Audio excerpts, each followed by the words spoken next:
नमस्कार दोस्तों, कैसे हैं आप सभी लोग। मुझे उम्मीद है कि आप लोग अच्छे होंगे। तो देखिए बच्चे, हम यहाँ पे सॉल्व कर रहे हैं एक्सरसाइज 11.2 के क्वेश्चंस को। इसमें हम अभी तक कितने क्वेश्चंस कंप्लीट कर चुके हैं, तो टोटल 6 क्वेश्चंस हमारे कंप्लीट हो चुके हैं। और अभी आज के इस लेक्चर में हम सॉल्व करेंगे क्वेश्चन नंबर 7, 8 और क्वेश्चन नंबर 9।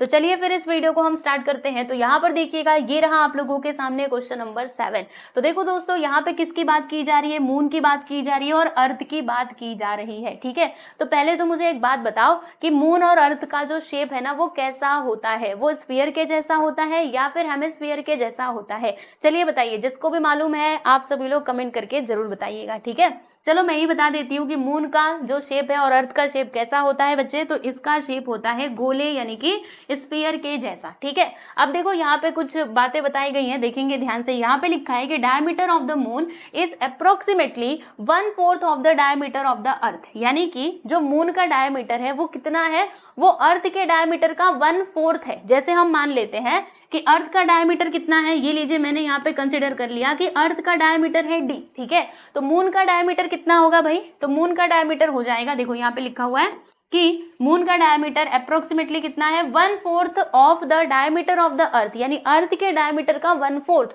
1/4 का मतलब क्या, 1/4 यानी ये होता है 1/4। ठीक है, तो अर्थ का डायमीटर कितना हमने लिया था, d लिया था, तो d का ये कितना हो जाएगा, 1/4। ओके, फिर इन दोनों का हम आपस में मल्टीप्लाई कर देंगे तो यहाँ पे हमको क्या मिल जाएगा बच्चे, तो ये हमको मिल जाएगा d/4। ठीक है, ये बात आपको समझ में आ गई। अब हमको फाइंड क्या करना है, देखिएगा, find the ratio of their surface area.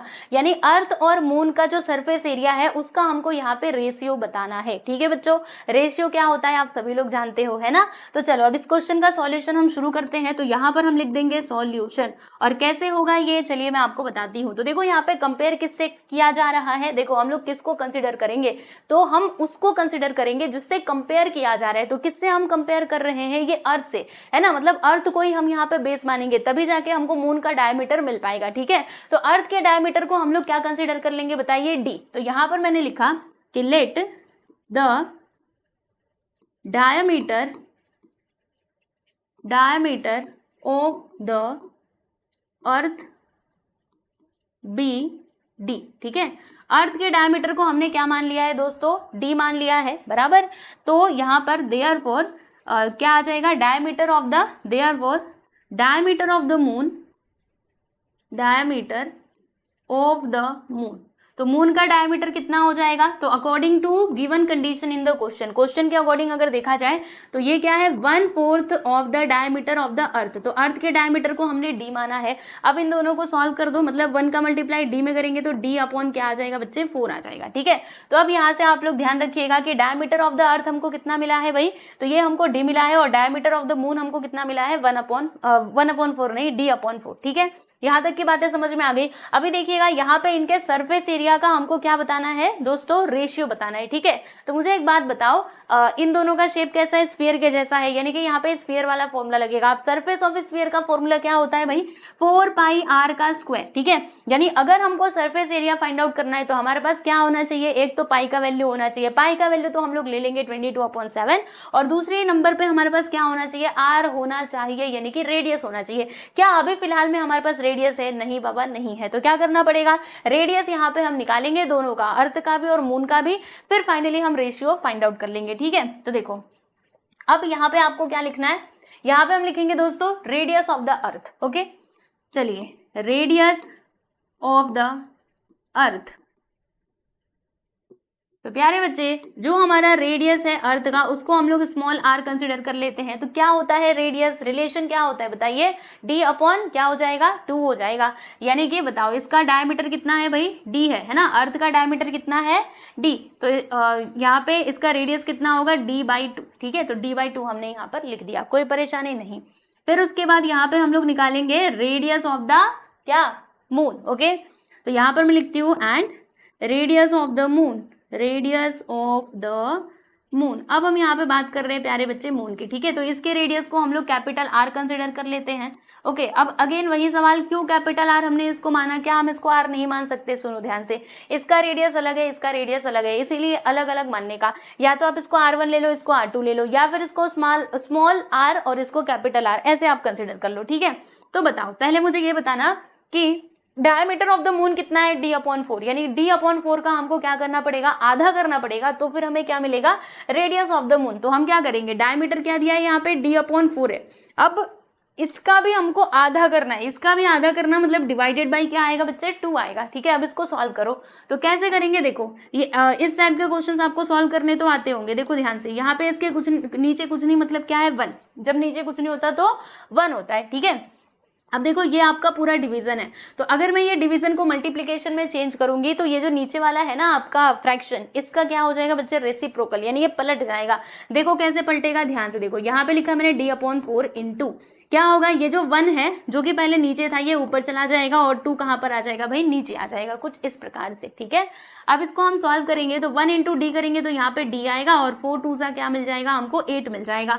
तो आप देख सकते हैं रेडियस ऑफ द मून हमको कितना मिल गया, d/8। ठीक है, अब जो यहाँ पे रिक्वायर्ड रेशियो था हम उसकी बात कर लेते हैं। तो यहाँ पर हमें लिखना है कि नाउ रिक्वायर्ड रेशियो, देखिएगा रिक्वायर्ड रेशियो। अभी आप लोग जरा ध्यान दीजिएगा, क्या ऊपर आएगा और क्या नीचे आएगा, इसकी तरफ हम जरा ध्यान से इसको समझेंगे, क्योंकि अगर हमने ऊपर नीचे करा तो हमारा आंसर भी गलत आ जाएगा। तो देखो यहाँ पर बोला गया है कि find the ratio of their surface area, यानी मून और अर्थ के सरफेस एरिया का रेशियो पूछ रहा है, इतना तो हम जानते हैं। तो ऊपर हम मून का लिखे, मतलब जैसे ऊपर नीचे लिखना पड़ता है ना रेशियो में, तो यहाँ पे मून का लिखे या फिर यहाँ पे हम मून का लिखे। तो ये बात आप कहाँ से समझोगे, तो यहाँ से समझना क्वेश्चन में कि जो डायमीटर दिया गया है किसका पहले नाम लिया है, इन्होंने मून का नाम लिया है, यानी मून का जो मून का जो सरफेस एरिया वो ऊपर आएगा और अर्थ का नीचे आएगा। ठीक है, देखो ये बहुत जरूरी होता है, वरना फिर हम मिस्टेक करते हैं और आंसर फिर गलत आ जाता है। हम लोग ऐसे लिख देते हैं, जैसे आंसर मान लीजिए आया 1:2, लेकिन एक्चुअल में क्या होना चाहिए था, ये 2:1 होना चाहिए था। तो ऐसा क्यों हुआ, क्योंकि हमने जो ऑर्डर है उसको नहीं देखा और कैसे भी लिख दिया। ठीक है, तो यहाँ पर मैंने आपको बताया ना, पहले मून लिखोगे फिर बाद में आपको क्या लिखना है, अर्थ लिखना है, ये बात ध्यान रखना। ठीक है, तो ऊपर क्या आएगा बच्चे, ऊपर आ जाएगा हमारा सरफेस एरिया ऑफ, बोलो मून। ठीक, सरफेस एरिया ऑफ मून, और नीचे क्या आएगा, सरफेस एरिया ऑफ अर्थ।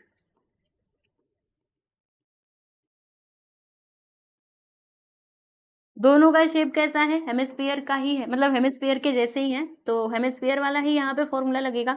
तो चलो अभी फॉर्मूला हम यूज करते हैं, हेमिस्फीयर नहीं सॉरी स्फीयर। ठीक है, तो surface area of moon formula क्या होगा बताइए, 4πr का स्क्वायर। तो मून का जो रेडियस है उसको हमने क्या माना है, कैपिटल आर, तो इसीलिए यहाँ पर क्या आएगा दोस्तों बताइए जरा, कैपिटल आर का स्क्वायर आएगा। ठीक है, इस बात पे भी ध्यान देना। फिर यहाँ पे नीचे हम लोग क्या लिखेंगे, 4πr का स्क्वायर। तो इसके आर को हमने क्या लिया है, स्मॉल आर से डिनोट कर रहे हैं हम अर्थ के कहाँ गया, अर्थ के रेडियस को, तो इसीलिए मैंने यहाँ पे स्मॉल आर ले लिया है। ठीक है दोस्तों, अब देखो यहाँ पे कुछ कटेगा क्या, तो जी हाँ बिल्कुल, 4 से 4 कैंसिल, पाई से पाई कट जाएगा, यानी बचेगा क्या, तो ऊपर बचेगा आर स्क्वायर, नीचे बचेगा स्मॉल आर का स्क्वायर। ठीक है, चलो अब इसके अंदर हम लोग वैल्यूज पुट करते हैं। तो आइए, कैपिटल आर बताइए जरा कितना है, तो ये देखो d/8, तो यहाँ पर आ जाएगा हमारा d/8 और फिर हम कर देंगे इसका स्क्वायर बराबर। नीचे देखो क्या आएगा, स्मॉल आर, तो स्मॉल आर कितना है, d/2, तो हम यहाँ पे लिख देंगे दोस्तों d/2 का स्क्वायर। ठीक, यहाँ तक की बातें समझ में आ गई। अब देखो ये जो हमारा स्क्वायर है, जो आपको ये स्क्वायर दिख रहा है, अगर मैं ये ब्रैकेट ओपन करूंगी तो ये स्क्वायर दोनों के सिर पे जाएगा, d के सिर पे भी जाएगा और 8 के सिर पे भी जाएगा। तो क्या हो जाएगा यहाँ पर होगा दोस्तों d² और नीचे आ जाएगा 8 8 64, क्योंकि 8 का स्क्वायर 64 होता है। नीचे भी वही काम करेंगे, ये ब्रैकेट हटाएंगे तो स्क्वायर दोनों के सिर पे जाएगा, तो यहाँ पर हमको मिल जाएगा d का स्क्वायर, और इधर कितना आएगा, 2 का स्क्वायर कितना होता है भाई, 4 होता है, तो ये हमने लिख दिया। अब चलो इसको आगे और थोड़ा सिंप्लीफाई करते हैं। तो देखिए यहाँ पर हम क्या करेंगे, ये पूरा हमारा क्या है बच्चे, डिवीजन है।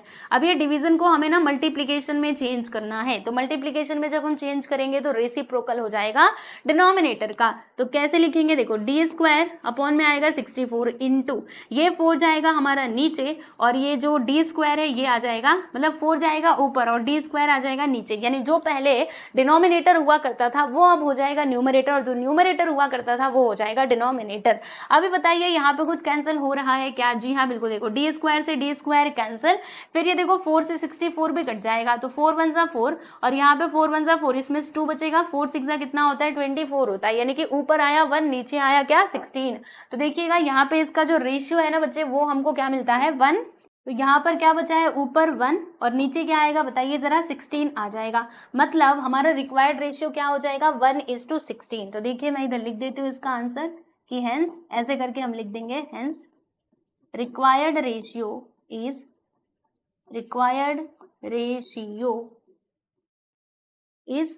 1:16। ये लीजिए, यहाँ पर हमने इसका फाइनली जो आंसर है वो बता दिया। ठीक है, देखो 1:16, मैं थोड़ा सा इसको ऊपर लिख देती हूँ, 1/16। ठीक, तो यहाँ पर आपका कौन सा क्वेश्चन ये था, क्वेश्चन नंबर 7 जो है ये होता है कंप्लीट। हाँ, अभी आप लोगों के सामने क्वेश्चन नंबर 4, तो क्वेश्चन नंबर 4 नहीं, क्वेश्चन नंबर 8। तो क्वेश्चन नंबर 8 में क्या कहा जा रहा है कि a hemispherical bowl is made of steel 0.25 centimeter thick. अच्छा, inner radius of the bowl is 5 centimeter. Find the outer curve surface area of the ball। ठीक है, यानी कि हमें यहाँ पे क्या क्या दिया है और फाइंड क्या क्या करना है। देखो दोस्तों, मैं आपको बताती हूँ, यहाँ पे फिर से कटोरे की बात की जा रही है, जो आपका बाउल होता है ना, जिसका प्रोनाउंसिएशन ठीक क्या है, बॉल है ना। तो यहाँ पे मैं एक काम करती हूँ, ये कटोरा बना देती हूँ। ये लीजिए, थोड़ा बड़ा बनाते हैं, मैं बनाने की कोशिश करती हूँ कि अच्छे से बन जाए। ये लीजिए, बन गया। ठीक, हाँ, मेरा बार बार ना ये टेढ़ा ही हो जाता है, चाहे मैं इसको कितना भी सीधा कर लूं। ठीक है, चलो, तो क्या इसमें दिया है कि ये किसका बना हुआ है भाई, तो ये बना हुआ है स्टील का। ठीक है, बना हुआ है, कोई बात नहीं। और देखो ये 0.25 सेंटीमीटर थिक है। थिक का मतलब आप समझते हो, जैसे उसकी मोटाई कितनी है, ये जो बॉल आपके सामने है इसकी मोटाई कितनी है, 0.25 सेंटीमीटर। जैसे मैं आपको ना ये अच्छे से थोड़ा बड़ा बना के बताऊंगी तब समझ में आएगा। ये देखो, ये आपका बॉल है बराबर, तो अब इसकी क्या है, मोटाई भी है, थिकनेस भी है। तो देखो इसकी थिकनेस कुछ इस प्रकार से है, ध्यान दीजिएगा आप सभी लोग, कुछ यूं। ठीक है, मैंने सही तो मैं बनाई थी, मतलब पहुंच गई थी। हाँ, ये लीजिए, मतलब इसकी जो मोटाई है, ओके, कटोरा जो है वो थोड़ा सा मोटा है और इसकी मोटाई कितनी बताई जा रही है, 0.25 सेंटीमीटर। यानी कि समझिएगा, यहाँ से यहाँ तक का लेंथ दिया गया है बच्चे, यहाँ से लेकर के यहाँ तक, यही है ना इसकी मोटाई। तो ये कितना दिया है, ये दिया है इसमें 0.25 सेंटीमीटर। बात समझ में आई। तो हर जगह ये इतना ही होगा, जहां पर भी इसकी मोटाई की बात की जाएगी। देखो यहाँ पर कितना होगा, ये 0.25 सेंटीमीटर का ही होगा। ठीक है, फिर इसका इनर रेडियस कितना दिया है भाई, तो इसका इनर रेडियस दिया गया है दोस्तों 5 सेंटीमीटर। तो इनर रेडियस का मतलब आप समझ रहे हैं क्या होगा, देखो इनर रेडियस का मतलब ये, जैसे ये हमारा सेंटर ऑफ द सर्कल है, यानी सेंटर ऑफ द बॉल है बराबर। तो अब यहां से लेके यहां तक का ये जो लेंथ है, ये होगा हमारा इनर रेडियस। अगर मैं आउटर रेडियस आपसे कहूं तो हम क्या करेंगे, यहां से लेके यहां तक ये पूरी लाइन खींच देंगे, लेकिन इन्होंने बस यहाँ पे इनर रेडियस की बात की है। मतलब ये जो थिकनेस है ना, इसको इन्होंने यहाँ पे कंसिडर नहीं किया है। तो इनर रेडियस बताइए कितना दिया है, तो ये दिया गया है दोस्तों 5 सेंटीमीटर। ठीक है, तो फिर हमें यहाँ पे क्या फाइंड आउट करना है, find the outer curve surface area of the ball. मतलब इसका हमको outer surface area find out करना है। ये जो आप बाहर से देख रहे हैं ना सरफेस एरिया, ये हमको फाइंड करना है। तो क्या किया जाए, कैसे किया जाए, तो देखो दोस्तों, आपको एक मतलब ये क्वेश्चन पहले आप समझो कि करना है क्या। ये तो हम बात समझ गए कि कर्व सरफेस एरिया निकालना है, ठीक है, और आउटर कर्व सरफेस एरिया निकालना है, ये बात भी हम समझ गए। लेकिन रेडियस हम लेंगे क्या, ठीक है, रेडियस आप अगर आप सोच रहे हो कि चलो भैया 5 सेंटीमीटर ले लो और इसको सॉल्व कर दो, तो जरा सोचो ये क्यों दिया है, बस ऐसे ही दिखाने के लिए दिया है क्या, ये 0.25 सेंटीमीटर, इसका कुछ ना कुछ काम है तभी तो दिया गया है। तो देखो यहाँ पे हम क्या करने वाले, हमको निकालना है बच्चे आउटर कर्व सरफेस एरिया, बाहर वाला कर्व सरफेस एरिया। ठीक है, तो अब बाहर वाला निकालना है ना, आउटर वाला, तो इसके लिए हमें क्या करना पड़ेगा, आउटर रेडियस फाइंड आउट करना पड़ेगा। क्या कहा मैंने, ये तो इनर रेडियस दिया गया था, आउटर रेडियस, पूरा रेडियस हमको निकालना पड़ेगा, जिसमें थिकनेस भी इंक्लूडेड होगा। देखो ये पूरा कंप्लीट रेडियस ये होगा, समझे, आउटर रेडियस ये होगा। तो देखो बहुत इजी है, मैं आपको बताती हूँ, थोड़ा सा मैं कलर बदलती हूँ फिर समझो। देखो यहां से लेके यहां तक मैंने ये जो लाइन खींची, तो ये क्या है, रेडियस है, इनर रेडियस बराबर। अगर मैं यहां से लेके ये पूरा बाहर तक लाइन खींच दूं तो ये क्या हो जाएगा दोस्तों, ये हमारा आउटर रेडियस हो जाएगा बराबर। अब ध्यान दीजिएगा, ये इनर रेडियस कितना दिया था, 5 सेंटीमीटर दिया गया था, और यहां से लेकर के यहां तक उसकी थिकनेस कितनी दी गई है बताइए जरा, तो 0.25 सेंटीमीटर। मतलब ये टोटल कितना होगा, पूरा मिला करके कितना हो जाएगा, तो ये 5 और ये 0.25 सेंटीमीटर, तो इन दोनों को मिलाएंगे तो 5.25 सेंटीमीटर ये हमको क्या मिल जाएगा, outer radius of this ball. ठीक है, यानी इसका आउटर रेडियस हमको कितना मिलेगा 5.25 सेंटीमीटर। और जब भी हम कर्व सरफेस एरिया को कैलकुलेट करेंगे तो वहां पर हमें क्या करना है, ये वाले वैल्यू को ही लेना है, यही वाला रेडियस लेना है, ये नहीं लेना है, क्योंकि ये तो इनर वाला दिया गया था, हमें तो आउटर कर्व सरफेस एरिया चाहिए। तो आउटर कर्व सरफेस एरिया के लिए आउटर रेडियस हमको फाइंड करना पड़ेगा, ठीक है, जो इस प्रकार से हमको फाइंड करना है। बात समझ में आ गई आप सभी लोगों को? तो चलो अब मैं आपको इसका सॉल्यूशन लिख के बताती हूँ। देखो यहाँ पर मैंने लिख दिया है सॉल्यूशन, और कैसे करेंगे आप आइए समझते हैं। देखिए यहाँ पर जो आपका बॉल है इसका थिकनेस कितना दिया है 0.25 सेंटीमीटर। तो यहाँ पर क्या दिया गया है कि यहाँ पे हम लिखेंगे कि हियर, इसमें क्या दिया है, थिकनेस ऑफ बॉल, अब मैं इसको मिटा देती हूँ, इज इक्वल टू, ये यहाँ पे दिया गया है भाई 0.25 सेंटीमीटर, ठीक। हाँ ये तो हो गया, पहले इसको मिटा लेने दो। फिर यहाँ पे इसका इनर रेडियस दिया गया है दोस्तों 5 सेंटीमीटर का, तो मैं इसमें लिख देती हूँ कि इनर रेडियस एंड, ऐसे लिखते हैं, and inner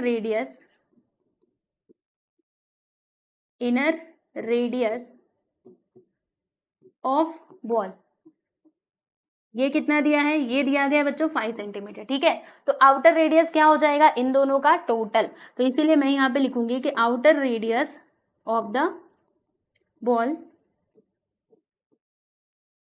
is equal to, जिसको हम लोग ना आर से डिनोट करेंगे, स्मॉल आर से। तो बताइए क्या हो जाएगा, तो इसका इनर रेडियस और इसका जो थिकनेस है इन दोनों को हम लोग प्लस कर देंगे 0.25 सेंटीमीटर को। तो जब आप प्लस करेंगे तो कितना आएगा 5.25 सेंटीमीटर। तो ये लीजिए मैंने यहाँ पे लिख दिया दोस्तों 5.25 सेंटीमीटर, ओके। तो ये हमको क्या मिलता है, outer radius of this ball, ठीक है। अभी फाइंड करना था आउटर कर्व सरफेस एरिया, तो आउटर रेडियस हमारे पास आ चुका है। अब हम यहाँ पे सरफेस एरिया तो निकाल ही सकते हैं, तो यहाँ पर मैं लिखूंगी कि नाउ चलो अब अपने असली मिशन पे चलते हैं। क्या लिखेंगे, outer surface area of ball, outer curve surface area, curve, ये पता नहीं क्यों अच्छे से नहीं लिखा रहा, रुको, curve surface area of the ball. तो इसका शेप कैसा है बताइए जरा। तो बच्चों इसका शेप है हेमिस्फीयर के जैसा, है ना, यानी कि इसमें कौन सा फॉर्मूला लगेगा, हेमिस्फीयर वाला फॉर्मूला लगेगा। तो बताइए हेमिस्फीयर में कर्व सरफेस एरिया का फॉर्मूला क्या होता है, तो कर्व सरफेस एरिया का हेमिस्फीयर में फॉर्मूला होता है 2πr का स्क्वायर। अब इसके अंदर हम लोग वैल्यूज पुट करेंगे, तो बताइए क्या आएगा, 2 इंटू पाई का वैल्यू आपको ले लेना है भाई 22/7, क्योंकि क्वेश्चन में कुछ दिया नहीं है, जब नहीं दिया तो अपने मन से ही लेने का। और आर भैया बताओ कितना, अभी हमने निकाला 5.25 सेंटीमीटर, तो ये लीजिए मैंने यहाँ पे 5.25 और इसका हमने स्क्वायर करके लिख दिया, ठीक, कोई परेशानी नहीं। अब इसको आप लोग सॉल्व कर दीजिए, आंसर मिल जाएगा, बस इतना ही करना था। तो क्या ये 7 से कटेगा, हाँ बिल्कुल। तो चलो एक काम करते हैं, मैं आपको बताती हूँ। यहाँ पे लिखा मैंने 2 इंटू 22/7, और इसको हम कैसे लिख सकते हैं, तो 5.25 है ना, तो इसका स्क्वायर है, तो इसको हम लोग 2 बार ऐसे मल्टीप्लाई करके लिख सकते हैं 5.25 इंटू 5.25। अभी क्या करना होगा, पहले ये जो आपको पॉइंट दिख रहा है इसको यहाँ से गायब करो, ठीक है, ये पॉइंट को पहले हटाओ, फिर उसके बाद कुछ करना। तो पॉइंट हटाने के लिए क्या करना पड़ेगा, देखिए यहाँ से जब हम पॉइंट को हटाएंगे तो नीचे 2 0 आ जाएगा, ठीक है, यहाँ से पॉइंट को हटाया तो यहाँ पर भी नीचे 2 0 आ जाएगा। अब क्यों आया, बहुत अच्छे से जानते हो, मैं कई बार एक्सप्लेन कर चुकी हूँ। देखो पॉइंट हटाने के लिए हमें इसमें मल्टीप्लाई करना पड़ेगा 100 से। 100 से क्यों, क्योंकि यहाँ पे 2 डिजिट के बाद क्या है, पॉइंट है, ठीक है। तो अगर ऊपर से 100 से मल्टीप्लाई किया तो नीचे भी करना पड़ेगा, इधर भी ऊपर किया तो नीचे भी करना पड़ेगा। तो जब हम नीचे में 100 से मल्टीप्लाई करेंगे तो 100 ही आएगा, है ना। तो अब क्या करना है, अब देखो यहाँ से ये सब कुछ पॉइंट जो है वो गायब हो चुका है। यहाँ पे देखिए दोस्तों और कुछ कट रहा है क्या, तो ये जो 525 आप देख रहे हैं ये 7 से कैंसिल हो जाएगा। कैसे, मैं आपको बताती हूँ। देखो 7 से 7, और यहाँ पर देखिएगा 7 से कितना होता है भाई 49 होता है ना। तो आप अगर इसको प्रॉपरली अच्छे से डिवाइड करेंगे तो फिर आपको समझ में आएगा। देखो 7 से 49, अब इसको माइनस कीजिए तो 12 में से 9 गया तो 3, और यहाँ पे आ जाएगा 0, फिर हमने 5 को लिख दिया, और 7 5 से कितना होता है भाई 35 होता है, तो कितना आया 75 आया, यानी कि 75 टाइम्स में चला जाएगा। तो इसीलिए यहाँ पर मैंने लिख दिया है दोस्तों 75, ठीक, इतनी बातें समझ में आ गई। अच्छा अब क्या करें हम, तो अब ज्यादा कुछ मत करना, एक काम करो, ज्यादा कैंसिल वैंसिल के चक्कर में पड़ो मत, ठीक है। अभी ऊपर वाले जितने भी नंबर्स बचे हैं उनका आपस में मल्टीप्लाई कर दीजिए, और जो भी आंसर आएगा उसे हम लोग क्या करेंगे, ये जो नीचे नंबर्स है ना उनसे हम डिवाइड कर देंगे डायरेक्टली, ठीक है। तो कैसे होगा देखो मैं आपको बताती हूँ। यहाँ पर पहले बचा हुआ क्या है उससे मैं लिख देती हूँ। देखो यहाँ पे एक काम करते हैं, पहले इन दोनों का मल्टीप्लाई करते हैं। 2 2 ज़ा 4, 2 2 ज़ा 4 इंटू यहाँ पे है 75 और है 525। नीचे क्या है तो देखो ये 100 ये 100, तो 100 का मल्टीप्लाई करेंगे तो यहाँ पर आ जाएगा 10,000, ठीक, क्योंकि 4 से 0 है ना तो 4 0 आ जाएगा। अब क्या किया जाए, अगर हम चाहे तो इसको और छोटा कर सकते हैं 5 से कैंसिल करके, है ना। तो रुको मैं और थोड़ा कैंसिलेशन कर ही देती हूँ, जितना छोटा हो जाए तो हमारे लिए ही अच्छी बात रहेगी, है ना। यहाँ पे था 100 इंटू 100, चलो अभी काट ही देते हैं, है ना, जितना छोटा हो उसको पहले कर लो। तो 5 से काटते हैं इसको भी और इसको भी, तो देखिएगा 5 2 ज़ा यहाँ पे 10 हो जाएगा, यहाँ पे होगा 5 1 ज़ा 5, इसमें 2 बचेगा, 5 5 ज़ा 25, ठीक है। फिर से ये 5 से कट जाएगा, 5 3 ज़ा 15 और 5 4 ज़ा 20, राइट। ओके, तो यहाँ पे 3/4 आ गया। फिर देखो बच्चों ये 4 से कट जाएगा, तो 4 1 ज़ा 4, यहाँ पे 4 1 ज़ा 4, 4 1 ज़ा 4, ठीक। ओके, तो ऊपर क्या क्या बचा हुआ है इसे मैं जरा इधर लिख देती हूँ। तो देखिए यहाँ पे बचा है दोस्तों 11, फिर उसके बाद इधर 3 और यहाँ पे है 525। नीचे क्या बचा है जानते हैं आप सभी लोग। अब यहाँ पे नीचे खाली बच गया 100 बचा हुआ है, ठीक है। अब चाहे तो हम ये 100 को और भी कैंसिल कर सकते हैं, मतलब चाहे तो और भी छोटा कर सकते हैं। तो और मैं यहाँ पे कैंसिलेशन करूँ, आओ करते हैं, ठीक है। तो 25 से दोनों को हम काट सकते हैं। देखो यहाँ पे 25 4 ज़ा 100 होता है और ये कितने बार में जाएगा, देखो 25 2 ज़ा 50, इसमें 2 बचेगा तो कितना होगा 25, तो 25 1 ज़ा 25, ठीक है। मतलब यहाँ पे आ गया दोस्तों 21, नीचे क्या है 4 है, नीचे बस 4 बचा हुआ है, इतनी बात आप ध्यान रखिएगा, ठीक है। चलो अब ये पूरा कट चुका है, अब इन सभी का हम लोग आपस में मल्टीप्लाई कर देते हैं। तो देखो कैसे होगा मैं आपको बताती हूँ। देखिए यहाँ पे हम एक काम करते हैं, पहले 11 का मल्टीप्लाई 3 में करते हैं, तो 11 3 ज़ा 33 और यहाँ पे इसके बगल में क्या है 21, नीचे क्या बचा हुआ है भाई 4 बचा हुआ है। फिर 21 का मल्टीप्लाई 33 में कर दो, तो देखो 21 और यहाँ पे 33, तो 3 1 ज़ा 3, 3 2 ज़ा 6, 3 1 ज़ा 3, 3 2 ज़ा 6, प्लस करेंगे तो 3 9 और यहाँ पर 6, ठीक है। कितना आएगा 693, देखो यहाँ पर हमको मिलता है 693 अपॉन में आ गया बच्चे 4, ठीक। तो ये हमको क्या मिल गया, outer curve surface area of the ball. Okay, अब इसको डिवाइड करके पॉइंट में इसका आंसर निकाल लो। चलो तो डिवाइड करते हैं, 693 डिवाइडेड बाई 4, ओके। तो 4 1 ज़ा 4, माइनस करेंगे तो यहाँ पे 2 आ जाएगा, फिर हमने ये 9 को लिख लिया। 4 7 ज़ा 28, अगेन माइनस करेंगे तो यहाँ पे 1 आएगा, फिर हमने ये 3 को लिख लिया। 4 3 ज़ा 12 आ जाएगा, माइनस करोगे तो यहाँ पे 1, पॉइंट लगाया हमने, 0 को बढ़ा दिया। अब बोलो भाई कितने बार में जाएगा, तो 2 बार में। 4 2 ज़ा, देखो 4 2 ज़ा 8, फिर माइनस करोगे तो 2 आएगा, पॉइंट हमने ऑलरेडी लगाया, यहाँ पे 0 बढ़ा देते हैं। अब ये कितने बार में जाएगा, 5 बार में जाएगा। 4 5 ज़ा 20, ठीक है। यानी कि इसका आंसर कितना आया जब हमने डिवाइड करा, तो ये हमको मिलता है 173.25, ओके। स्क्वायर सेंटीमीटर में दिया गया था क्या, जी हाँ, तो यहाँ पे हम लिख देंगे इसका स्क्वायर सेंटीमीटर, ठीक है बच्चों। तो ये आपका आंसर है, आप देख सकते हैं। तो फाइनली इसका आंसर यहाँ पे लिख दीजिएगा कि आउटर सरफेस एरिया, यहाँ पे हम लिखेंगे कि हेंस आउटर सरफेस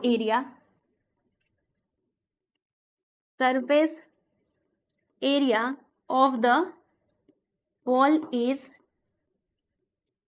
कितना आया है देखिए ध्यान से, 173.25 स्क्वायर सेंटीमीटर, ठीक है। तो यहाँ पर आपका क्वेश्चन नंबर 8 होता है कंप्लीट। अच्छे से इसको देख लीजिए, समझ लीजिए और फिर हम चलते हैं आगे। रुको, चलिए अभी सब लोग रेडी हो जाइए क्वेश्चन नंबर 9 को सॉल्व करने के लिए। तो ये रहा आप लोगों के सामने क्वेश्चन नंबर 9, ठीक है।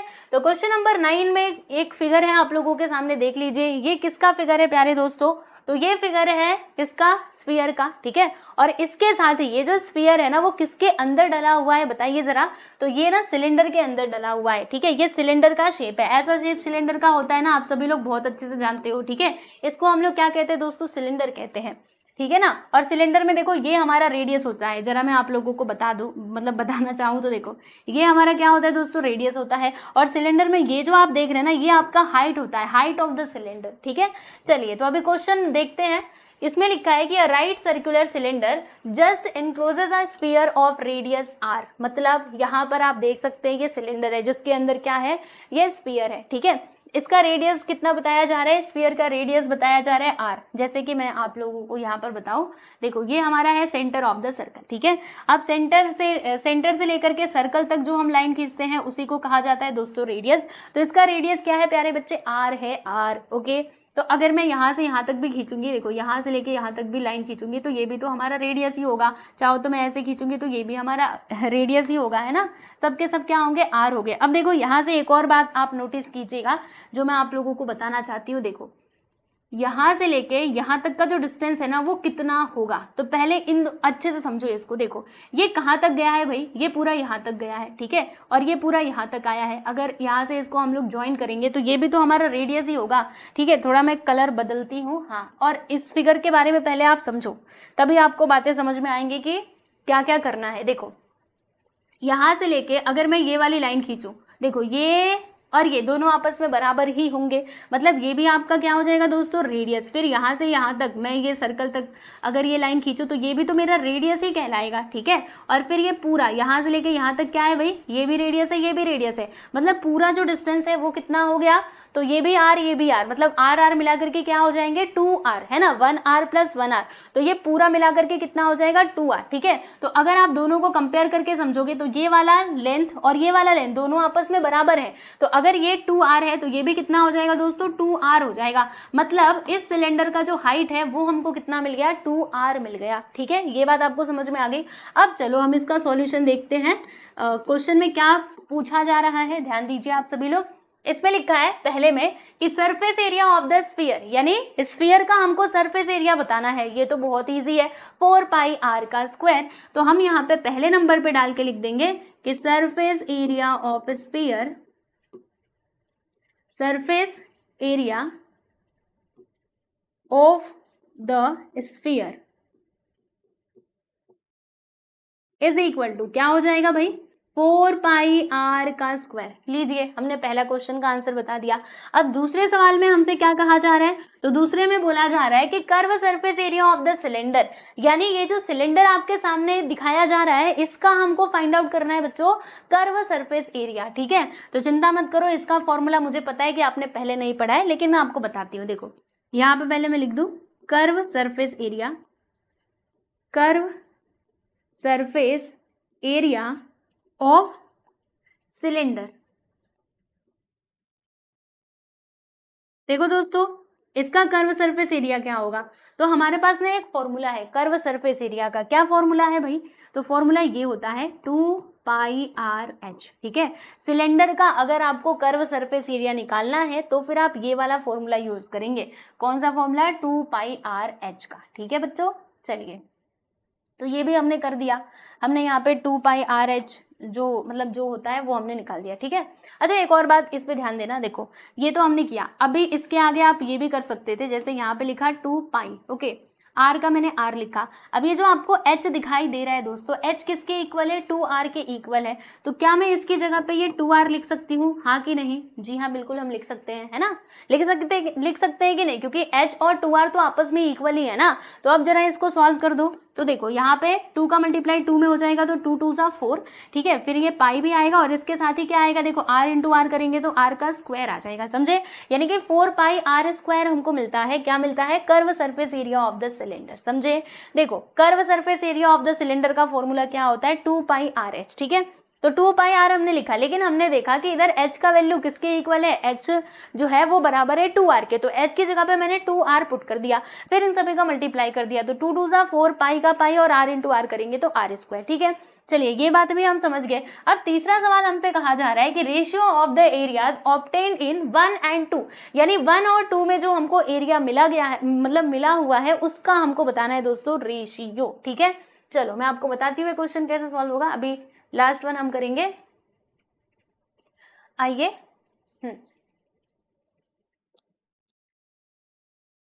रुको अभी ये आएगा।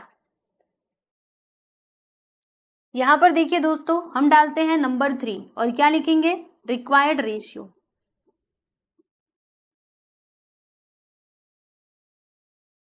क्या होगा बताइए, किसके इक्वल हो जाएगा, तो यहाँ पर हमें लिखना होगा ये जो एरिया हमको फर्स्ट में मिला था और सेकंड में मिला था उसका रेशियो बताना है ना। तो ऊपर हम लिखेंगे surface area of the sphere, देखिए यहाँ पे लिखेंगे surface area of the sphere, और नीचे क्या आएगा, curve surface area of the cylinder. देखो यहाँ पे नीचे आ जाएगा बच्चे कर्व सरफेस एरिया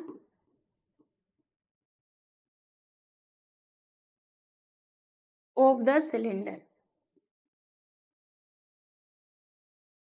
अब दोनों में जो हमको वैल्यू मिला हुआ है उसे हम यहाँ पे पुट कर देंगे। तो बताइए यहाँ पर हमें क्या मिला है, curve surface area of the sphere, ये हमको मिलता है 4 पाई आर का स्क्वायर। लीजिए भैया हमने लिख दिया।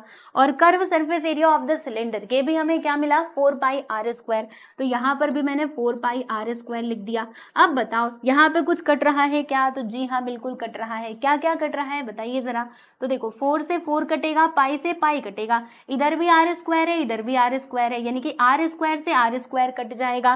ठीक है, तो बचेगा क्या बताइए जरा। तो यहाँ पे बच जाएगा दोस्तों, ऊपर भी 1 बचेगा और नीचे भी 1 बचेगा, यानी कि जो आपका रिक्वायर्ड रेशियो है ना वो क्या मिल गया हम लोगों को, 1:1। ठीक है दोस्तों, तो यही आपका राइट आंसर होगा। आपका करेक्ट आंसर क्या हो जाएगा, 1:1, क्योंकि इसमें हमको रेडियस क्या मिलता है, 1:1 मिलता है। 1/1 का मतलब क्या हो गया, 1:1। ठीक है, तो यही हमसे पूछा गया था, हमने बता दिया। इसी के साथ ही एक्सरसाइज 11.2 भी कंप्लीट होता है। ठीक है, इसमें टोटल 9 क्वेश्चंस दिए गए थे, सारे क्वेश्चंस हमने सॉल्व कर लिए हैं और आई होप कि आपको सभी क्वेश्चन समझ में आए होंगे। तो दोस्तों ये वीडियो आपको कैसा लगा कमेंट करके जरूर बताइएगा, और मिलते हैं हम लोग नेक्स्ट वीडियो में। सब लोग अपना ध्यान रखिए और अच्छे से पढ़ाई करते रहिए। चलिए बाय एवरीवन।